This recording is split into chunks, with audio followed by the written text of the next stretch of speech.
Hello everyone, Forest Focus, as we welcome a League Cup winner and a Nottingham Forest cult hero to tell us more about Sean Dyche and what he thinks about this season's crop as wingers, as well as some memories from his playing career. It's great to welcome to the show for the first time, Franz Carr. Franz, good morning. How are you doing? Good morning, Mike. It's a pleasure to be on this podcast. I've seen a few of these shows before, so I was a little bit skeptical about coming on them. But like I say, now we're getting older. This is part of the game now. So yeah, nice to be on, and thanks for inviting me. No, good to have you with us. I put in our members chat that you were coming on. People were very excited. Lots of messages about how keen they were to have you on. I use the phrase cult hero. I mean, you played 131 games for the club, 17 goals, played for England 21. So you had a great career, but to have people still remembering you so fondly now, that's nice to hear, I guess. Yeah, it's nice. I mean, listen, when you play for someone like Brian Clough for 7 years, you've got a lot of memories to pack in there. You know, a lot of players we play with, because I ended up playing for 13 clubs, and it's never the same playing for them when you play for the great man himself. Well, we'll probably touch on him a little bit as we go along. But you are back at the club these days. You're doing kind of the match day hosting behind the scenes with the corporate hospitality stuff. And you were telling me before we started recording this is the first season you've been doing it. Is it nice to be back around the club? And you felt a bit not in exile, but you've been away for quite a while? Yeah, I think it's because over the years, with different managers coming in, different owners, I don't think it's ever been really settled. When you look at from when Brian left, there wasn't that many managers. Obviously, Frank was there for a while, and then it's just a list of managers. So I never really, and plus they were in the different divisions, up and down. And it was only really when Steve Cooper came in and we got to the playoffs, where a lot of the ex-players were invited to come down to watch the final. And then you saw the momentum. But it was quite interesting because a lot of the young Forest supporters they were saying, "Who's that?" So it's only the older ones, and I've got more of a sort of like a reconciliation with the older sort of like supporters who were saying, "Yeah, it used to be good." So it's quite interesting when you see a lot of the young ones who like say it's generational, isn't it? If you've Mm. born if you've been born Nottingham Forest, it filters down. So yeah, it's been good, been refreshing, seeing some old faces, and yeah, it's been good. What did you make of the United game in general? It felt like everyone was pretty positive coming out of it. Did you see it as a point gained or two dropped? Two dropped, but at the same time, coming in, at the deep end, Sean, obviously Woney and Dyche. I mean, like I said, at the end of the day, and you've got Stoney there as well. It's just quite interesting because they've come round full circle. Because I don't know if everybody knows that Dyche used to be my apprentice, used to clean my boots. Which is going back in the day. But they're all good lads, and we had a good togetherness there at Forest.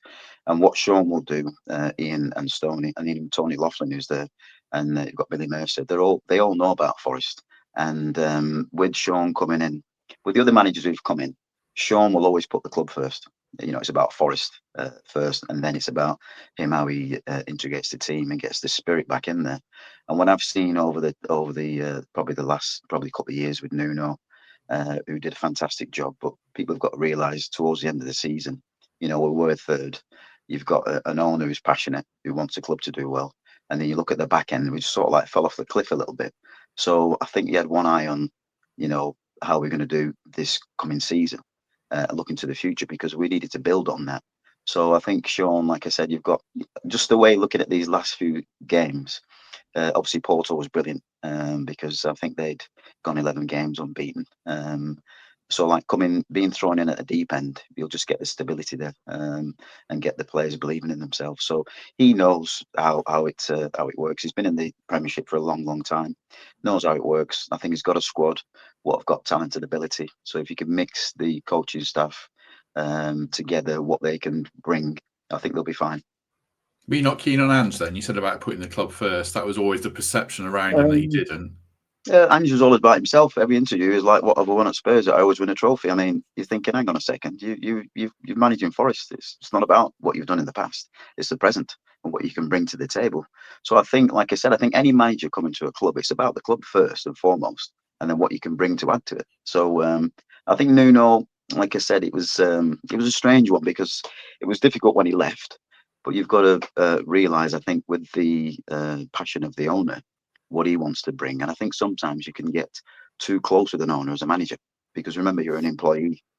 Mm. So sometimes you can think, well, I can say this and I can say that, but realistically, if you've got players being brought into a club from an owner who's willing to spend, then the manager should be able to coach them players to make them better, to fit into a system. So this is why it's all about opinions. The game. I always say it's not rocket science, it's just about opinions. What was Sean Dyche like as an apprentice then? He's brilliant. No, listen, he was a good guy, and when he got released, I mean, you always know at the end of the season, towards when you're a pro, and you got lads at that time. They don't do it now. Where they're cleaning your boots, they look at the first team, and that's where they want to be. You always know when they're going to get released. But I'm not just saying it for Sean, but Sean always had that will and desire to do well. And I always remember seeing him when he played for Chesterfield. I always go back and because obviously you're doing well at clubs and playing well, and he played in the I think semi-final against Middlesbrough. They had Giannini and they had all these players, and he took the penalty and scored the winner. And I was pleased for him because he had to go through a lot of stuff at Forest. There was a lot of good players at that time, and it's how you bounce back, because when you get rejection, it's how you come back, and he's come back stronger, better. And it's strange because it seems like he's done his apprenticeship in the Premier League. It's like he's come back home. It's strange, that's just my feeling on it with Warney and Stoney there, because Stoney was obviously at the club with Sean, and I think he broke his leg 3 times. So what he's come through, the adversity over the years to do what he's done and play for England and the career he had, I mean, that's some going, to be honest. And Warney there with his left foot with his wand. So they've got a good blend of experience and input into the squad. Obviously, you're not going to tell me that you thought 18 or 19-year-old Sean Dyche was going to be a manager, but did you see that kind of intelligence as a person, interest in the game, respect for the people around him that you probably need to succeed in the game? Did you see all that back then or not? Well, I think we're all brought up with values, and that's what Cloughy brought us up with. All the players you meet, probably past and present, more from that time, we were educated in a way where it was simple things, but we all, I would say, appreciated each other, and respect. It's more to do with respect. Cloughy he led by, I say like an iron fist, but it was all to do with respect and manners. And I think most lads you come across I think most Forest lads in that sort of time, you'll say that they're all good lads. You've got your Davies, you've got Pierce, you've got Nigel, Clough, you've got so many players, Gary Parker's, Brian Laws. You probably spoke to so many of them. Obviously, Big Norm Mark's doing the circuit now, telling the stories as they are. He's probably got more, but he probably can't say too much. But he's brilliant. He's brilliant. When I listen to the stories, because I was there and you're part of it, I just laugh because it's characters. There's characters back then. I don't see so much now because of the foreign influx of players. There's a different mentality. So, like I said, when I'm looking at the games now, only previously like Ryan Yates and people like that, I mean, they're it's blood and guts. They are Forest through and through, and I don't think you get enough homegrown players coming through who can put that into the dressing room. So you've got Sean, you've got two captains there basically. You've got someone who runs the club, and you've got somebody who will buy into it. But obviously Ryan Yates will buy into it with Sean Dyche and the staff, because he's Forest through and through. I've asked this question to a lot of players of your generation who played for Brian Clough. Then I mean, a lot of today, different dressing rooms, different characters. Was he that switched on that he'd adapt? Would he have adapted, or was he just too set in his ways and my way or the highway? No, it's a difficult question. When people ask this, say, would Cloughy survive in today's footballing? But I think there's different eras, different players. People comparing different players even now. What's available. So I think, to be honest, Cloughy would survive in any era. It is what it is. I mean, I look at the owner. And he's similar to Brian Clough in some ways. You know what I mean? He wants to win, and basically he's back in the club. So you've got different types of personalities. But like I said, from our chairman, like you say with Mr. Marinakis, it's a personality. Whatever anybody says, or he's made this decision or that decision, he doesn't mess about. He puts his hand in his pocket, and if he's wrong, he'll hold his hands up. So I think there's not many chairmen like that at clubs. They stay in the background. And they always trying to say that the interference off the field sometimes affects the players, and it doesn't. Nothing affects the players because they've got a job to do. So again, the game's about opinions. Just as a side note for listeners, while I remember this, yesterday we mentioned about Stephen Crean, the Forest fan who bravely confronted the knife Yeah. attacker on the train. Mhm. And because Franz jogged my memory about Marinakis' great gesture, I'll put the link in the description for the Just Giving fundraising campaign for Yes. Stephen. I know Mhm. it's raised a lot of money, but yeah, Yeah. for listeners who Well, just do check that out. yeah, it just shows you, Mike, again, that how passionate a chairman is, to come out and put his hand in his pocket and say, listen, if you need any support, because he knew the Forest supporters were down there, just shows you what the club means to him, which is very rare where you get chairmans coming out outspoken about certain things. But I think it's good to hear. And it's good to have that mix, with the fans, and, the cameras tend to be always on him in the games. So it just shows you that he's passionate and he wants the club to do well. What was your relationship like with Brian Clough? Everyone's got different bonds with him, or to varying Yeah, degrees, or some not having a bond at all. I guess in the old yeah. case, what was yours like with him? How long have you got? No, no. Listen. I spent 7 years there, so it shows you that there's going to be good times and bad times. But I had a good relationship with him. The early days. I mean, I was fortunate to play with the European Cup side players. Your Gary Birtles. Obviously, Gary's been on here. You've got Pete Davenport. You've got Nigel Clough. You've got so many great players with Des, with Stuart. Steve Hodge. You can keep going with all the players. So I was fortunate to play with a lot of good players, and I think when you've got a nucleus of players like that who get on, I'm not saying it's easy for the manager, but it's with his sort of input to give to the players. You just go out there and play, and it's a simple game. Clough used to always say, if people complicate it, and it's simple. If you can't see a red shirt to pass to, you've got a problem. And that's basically what it is. All these tactics and possession play and whatever, it can take one pass to get a goal. So where's the stats? So it's it's not as simple as that, but that's what he used to say to us. Make the game simple, don't complicate it. Do you think, obviously, Sean Dyche isn't Brian Clough as a manager, and everyone would say he is, but he probably took something from him. And is it simplifying the game? I think one of the ex-pros, I think Kelvin Wilson came on and said he thinks Sean will simplify everything. And is that something that you think that he will do? And maybe he got that from Clough, I don't know. Yeah, no, he would have got that from Cloughie. I think we all got that sort of simplicity. I mean, obviously it's got a bit more complex now. You've got these set piece coaches and things like that. And Cloughie would say, if you don't know what you're doing now on the pitch, you'll never know. So I mean, it's just sometimes you can take on too much information and it can be too complicated. And the game's simple, but like I said, the way the game's gone now, they'll look at certain winning formulas. Like Pep, playing about 1,000 passes before you get a goal, but at some point someone's going to nullify that. So at the end of the day, it's a matter of just consolidating. Always a strong back four. Like I said, when the best team I played in, obviously you had Piercy, you had Des, sometimes you had Laws, you had Gary Charles. So you knew what they were capable of doing. And obviously with Des at the back, didn't matter what you did at the back because he'd always win the ball. So you're halfway there. So and you had a keeper, Steve Sutton. You obviously got Mark Crossley. So everybody knew the jobs. So for me, the game's not changed. It's just like I said. It's just tweaking a little bit with certain players in certain positions.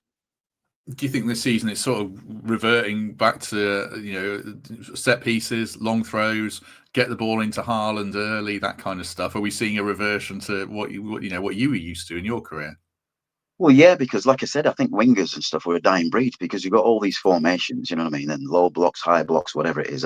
Sometimes when you're listening to football, you think that they're building some flats or some whatever it is. There's that much stuff in there, so it should be simplified. And Sean knows. Listen, he knows everything, and like I said, he's been in the Premiership for a long time, and he's had to deal with probably squads which weren't probably good enough for what he wanted. So I just think, give him time. I think the Forest fans will do. They'll give him time to settle in. I know you've got to hit the ground running, but the signs are, I think, even yourself and fans will be thinking, you know what, we might have got the right manager here. But and he's got to have the players fit as well, he can implement what he's got to put on the players. So once you've got them fit, all fit, then you've got a strong squad to choose from. Just before we talk about a couple of those players, quick word for the Trent Navigation. Coming up Thursday, it is the Sturm Graz game. It's on TV. Obviously, not many Forest fans are out there, but if you do go to the Nav to watch it, get there before 5:30 p.m. You'll get a free pint of Madry potentially. Discount pizzas, they're only £10 all night as well. So you can get your dinner there, watch the game at the Nav. You don't need to book or anything, and it should be a good crowd. Just turn up and enjoy the evening there. And thanks as ever for their support. Right, let's talk a little bit about this season's team, but especially the wingers, because obviously that's your area of expertise. Before we tee up the wingers for this season, going back to last season, we had one who was kind of in your mould as absolutely rapid in Anthony Elanga. Are we missing him? I mean, I don't know if it was a mistake to sell him or not, because we had to sell someone, but do you think we miss Elanga's speed? Yeah, you've always got to have an out as a side. Clough used to always say to us, playing their half. If you're playing their half, they're never going to score, are they? So, I mean, how you get that is you turn that back four round. So I think we missed Elanga. We missed that bit of balance, a bit of pace. Because pace kills. I mean, and speed kills. And I think at the end of the day, when you've got an outlet, you've got your back four can rest a little bit, and get the foundations back. So I think pace kills. You've got to have the midfielders doing the jobs, but if you've got pace and you've got an out, it's just a striker or a winger.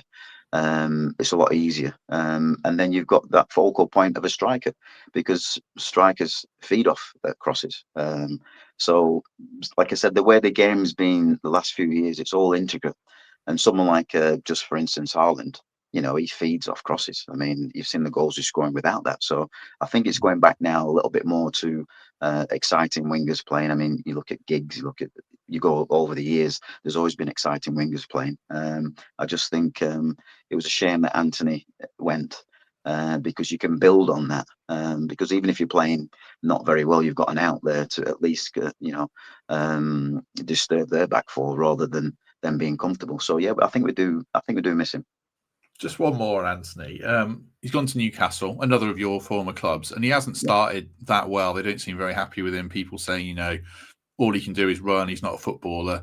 Do you see more to him than that? And do you think he'll succeed there in time?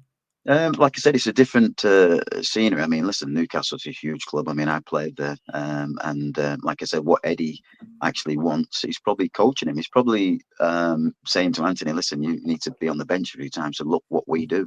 So he's educating him in that position how to play there. So I think given time, because of the squad they've got and the wingers they've got, I think Eddie can take him out. But at least from a Newcastle's point of view, is that if things are going wrong, you can throw him on.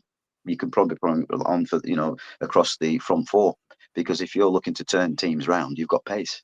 So it's always, I think, when you're playing games, when you're looking at a bench, and you look at your bench, you think, well, who have we got to put on? You're thinking, well, can he score a goal, or can they do something for us? So they've got a little bit of a cushion at Newcastle, where they've got players who are playing well, and people like Anthony have probably got to learn his trade a little bit more. Rather than just pace, he's got to see how the side is playing and what Eddie wants from him. Let's talk more about our wingers then, because that's what people are here for. Dan Ndoye, the big money replacement, not like for like, but to play that role. He got a bit of stick on Saturday for his performance, and he's been a bit up and down. Do you rate him, or do you think we should have done better there? It's going to take time, because, like I said, different formation, different manager. Sean will be telling him what he wants from him. But what he's probably been told before is completely different. So all these players have got to buy into what Sean's actually implementing and what he needs from them. So I think, like I said, that stability, keeping the side together. I always think, because there's so many games now, it's difficult when you're rotating the squad. It's always good to try and keep the nucleus of that side. It's always the spine. They always say the centre half, midfield, striker. They're the main ones where you've got that bit of stability. But to keep chopping and changing certain players in certain positions, it's not easy, especially when a new manager's coming. So, like I said, it's one of them perseverance, because I don't think you get bought for that type of money and not have any ability. I think it's just a matter of implementing what the coach wants from you. He seems to want him to do, and I watched a video of Sean, what he wants from his wingers. He wants them to be up and down and do both sides of the game, help his fullbacks. Is that something that Ndoye, he seems quite selfless and does good work there. Do you want him to be more positive, take his man on more like you would have done? What are you looking for from him to really step up? Well, that'll come in time. It depends on who's playing behind you. As a winger, it depends who's playing behind you, because that person behind you is like a comfort. It's like a comfort blanket in some ways. Whereas if you know that person's behind you doing the job, you can make mistakes as a winger, knowing that you've got your right back or your left back is going to be there to cover you. I mean, with Nico Williams has been unbelievable. I mean, on Saturday he just nullified Mbeumo. Whereas if you give him time and space, he'll destroy you. And he did the same against Salah last season. So when you've got fullbacks like that behind you as a winger, you know you can more or less take a chance more with the fullbacks. It's when your own fullbacks, if they're getting roasted, then you've got to do more work backwards. So it's a bit of a compliment with whoever you're playing with. If they're doing the job at the back, you're doing the job as a winger. It's easy. But if one's not doing their job, if you've got a left back, if I was a winger, flying past me all the time, then my right back's got trouble. So it's having that synergy and that sort of togetherness where you're not too wide from the fullback and you're not too close. So it all depends on you. If you're playing well as a winger, a right back basically can just relax a little bit, because then he can support you. So it all depends on the damage you're doing from both sides, from the right side or the left side. And then you've got obviously Morgan Gibbs White, who runs everywhere. So I think Sean might probably get him a little bit more disciplined, and probably do more work in the opposition's box rather than running around everywhere doing about 1,000 miles, because it's the end product. I mean, like I said, I play with a lot of good players. You look at Steve Hodge and other people. I mean, Steve used to score 50 goals a season. A different type of player to Morgan Gibbs White, but things like that. If he can score goals like he did on Saturday, and chip in with a few more, get 10 goals at least, is target wise, which he probably will be wanting to do. But you can't do everybody else's work, and I think he does a lot of other people's work, which is good. Giving 100% for the fans, but it'll affect your game a little bit. So, like I said, Sean knows what to do. Warney's there, Stoney's there. They know what to do, and they've got the technical ability to the players for them to implement what they want. So just on Morgan then, because obviously Elliot Anderson's so good, Douglas Luiz is so good when he's fit. You would say to Morgan, let those guys have the ball. You get in the box more, basically. Yeah, that's it. Because then you've got your wingers. Then they've got no excuses not to get the ball in the box, because that's what the wingers are paid for. Because if you've got bodies in the box, then you can play in blind sometimes. Because if you've got a back four sitting in the box, it's very difficult to pick out players. If you've got players as a winger doing something and you're beating players and they're running onto it, it makes it a lot easier. You don't want to be static, in the box where you're waiting for the ball to come in. It's got to come in early, because then the strikers and even Morgan Gibbs White can make a late run coming in and score goals. So it's a little bit stop-start, but I've watched some of the games. The only time when they look like scoring, obviously when Morgan scored, the ball was put in early and he's running onto it rather than static in the box. So, like I said, it's it's a difficult one for Sean coming in, but I think what he's done so far is got some stability there, which I think is really good. And the signs look good. Even from the Forest crowd, everybody's thinking, what's going to happen?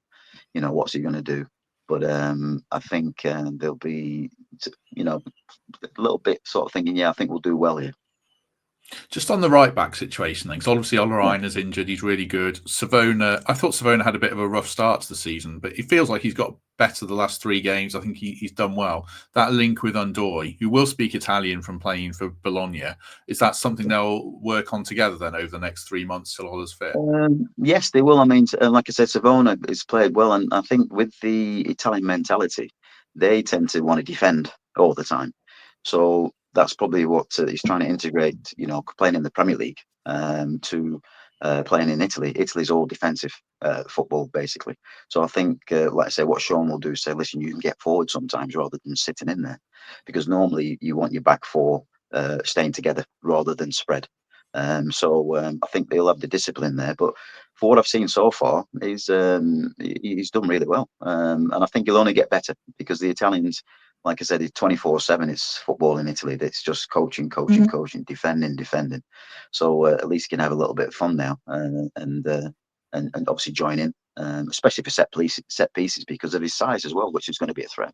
So I think it'll be okay. But I mean, Ola, there's no doubt they miss him, because Ola's a fantastic player. There's no doubt about that. But it's having that backup, in every position. I always think when you've got a side, you've got to double up in all these positions. That if you do get injuries, somebody's ready made to come in, and that's difficult to replicate. That if you've got your main striker injured, who's going to come in and fill the boots? So, like I said, it's one of them things where Sean will know what to do, who to bring on. I think, like say Ryan Yates, he's heart and soul of the club, so sometimes you've got to throw him in. He may not be as technically good as other players, but what he brings to the side is something completely different. Like Douglas Luiz and Elliot Anderson will bring something different. So it's, again, they'll say it's about the ingredients. If you've got the right mixture, you've got the right team then. I think I said 3 months, Roller, to be fair. It's probably 2 for people in the comments about that. You played in Italy. What was that like?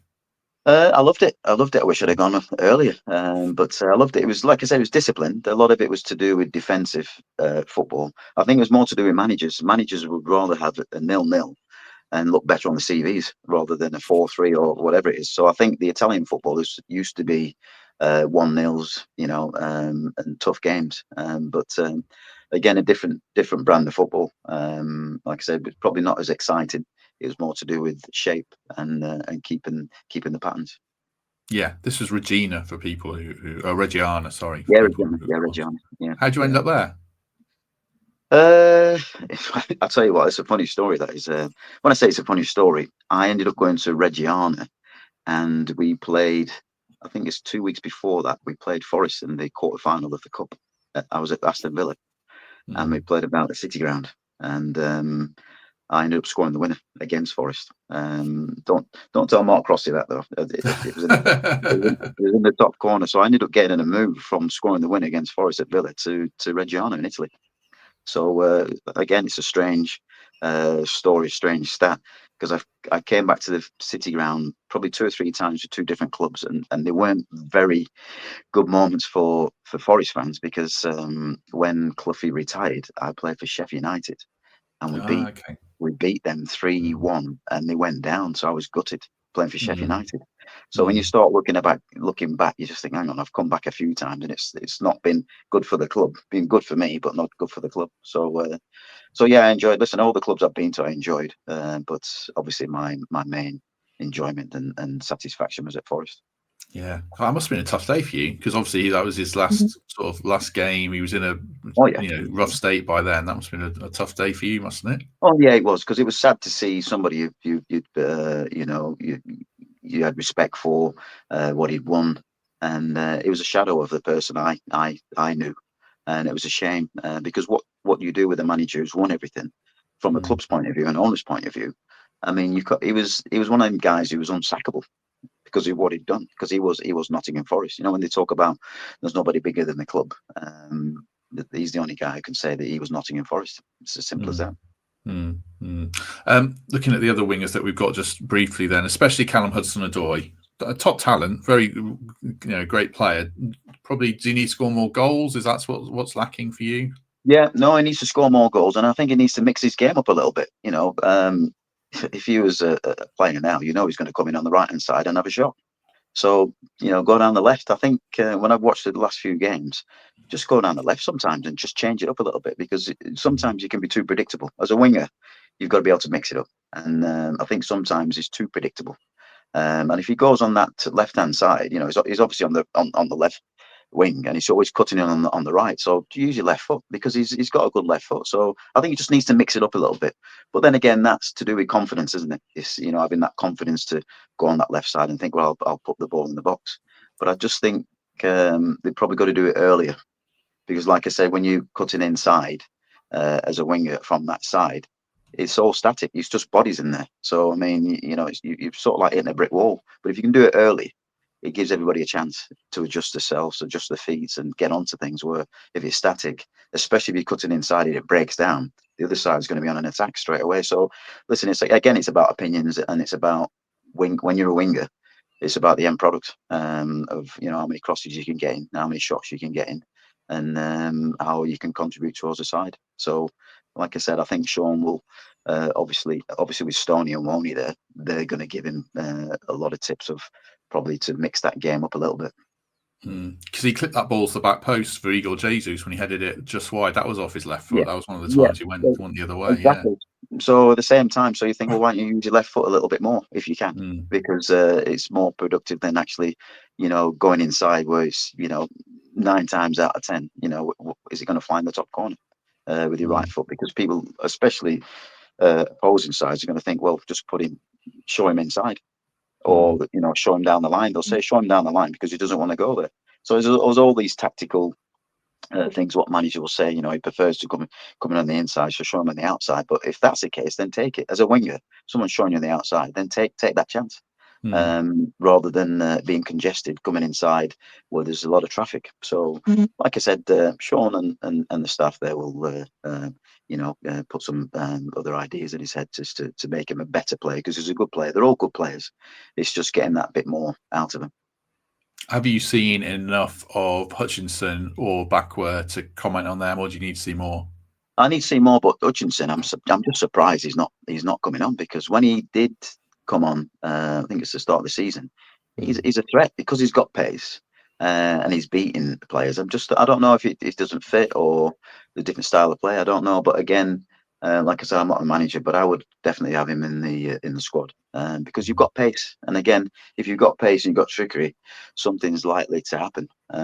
You can have a lot of midfielders in there. You can have defenders in there. That's more or less to shut up shop. But if you've got 2 or 3 players who are exciting, or they can change something, then I'd always have that threat on the bench. Did you want to be a coach or manager after you retired, or not? No, I didn't. I think everybody says do your badges and things like that. I never really wanted to be a coach and stuff. I don't know why. It's just, I think you're involved in the game. It just depends on where you see yourself. But like I said, I just think from I would say from a footballer's point of view, the game's simple. It's people who complicate it. Like I said, when you look at all these stats, and we've had 90% possession, but we got beat 4-0. Well, you know what I mean? where does that come from? So many passes and whatever, and most goals, there's probably 2 or 3 passes are scored. It breaks down, you break away, score a goal. But like I said, you've got to have that. Like I say, what Sean will bring is stability. In the midfield, in the back four. And then obviously it's just mixing around with the wingers and who's up front. But he will want legs in there, because you need legs, you need pace, because you've got to nullify the opposition. But we used to, Nuno's done it as well, was basically, soak up the pressure and get him on the break. And I think a lot of sides are doing that, the set pieces, then you've got the long throw-ins. They've always been there. It's never changed. You probably just got to find out in training who's got the longest throw, and then say, well, you're playing. But like I said, they are a massive thing for the game, but it's always been there. I just think with the Pep influence, it was always like get the ball on the ground and play football. I do watch Villa as well sometimes, and like I said, it's just about opinions, and the way Villa play, they give you a chance. They play all across the back four, and I'm thinking it's suicide. But then again, like I said, if it works for that manager and he's buying into it, then that's his philosophy. But I certainly won't be taking chances as a manager playing the ball at the back all the time, because you're inviting the opposition to make your life easier. Yeah, I watched them at the start of the season, and they were terrible. They looked static and couldn't run, and I haven't seen them since they turned it around. But I don't know if he's changed anything. But yeah, it's strange what they have going on there. Yeah, maybe. Like I said, it's concentration and things like that. It's being switched on. I've watched the last Forest games with the corners and things like that. It's been switched on, and like I said, everybody's got different ways of defending. When you've got zonal marking, you've got things like that. For me personally, zonal marking is not fantastic because someone's got to run on you.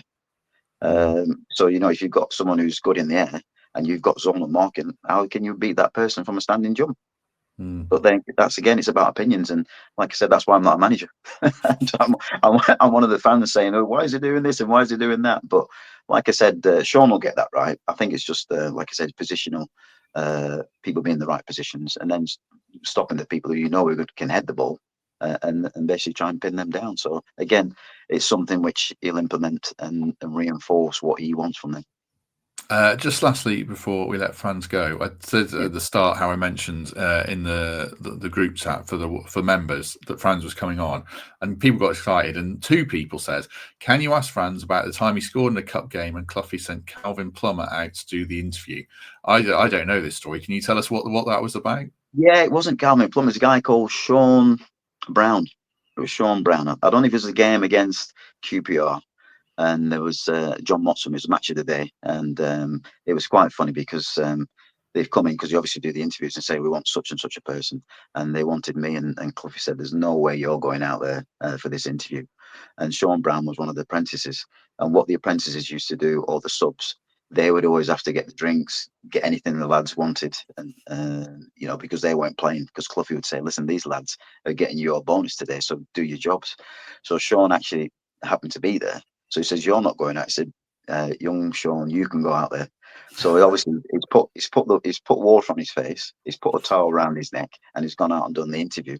And it went out on Match of the Day. I don't even know if you can find that. That was funny, that, because I think they were saying, "Oh well, did you play well today, Franz?" He said, "Oh yeah, I thought it was really good," and also saying all these things. And then it was out on Match of the Day. But when he came back in, Clubby said, "Have you done the interview?" He said, "Yes, boss." He said, "Franz, you won 50 quid for doing your interview for you." So I had to pay, I had to pay him 50 quid for doing my interview for me for the Forest game. But that's what I'm saying. The stories what come out with Clough and what he did and what he was like was unbelievable, because you know, their life, things in life where you don't get that. I played for, I think, 13 managers, and he was a one-off. You know, there's nobody like him. And Sean was part of that. So Sean knows about the Forest history. He knows about the club. He was there. So that's why I think he's a good fit. There's no doubt. Well, we shall leave it there. A good note to end on. If you've enjoyed this, do us a favour, hit like, hit subscribe. Do consider membership. You'll get early access, or Patreon early access as well, or a lovely 5-star review on Apple or Spotify would be great. Franz, it'd be great to have you back on again in future to talk about current games and more Clough stories if you're up for it. But thank you very much for that. Oh, no, definitely. Yeah, definitely. You listen, thanks for the invite, and it's been a pleasure. And I'll be back down at the Forest ground at the weekend, and hopefully get 3 points. Hopefully so. Hopefully so. We shall be back tomorrow with a Graz match preview with Greg and Matt Davis Adams. So do join us for that. And if we don't see you tomorrow, we shall see you soon.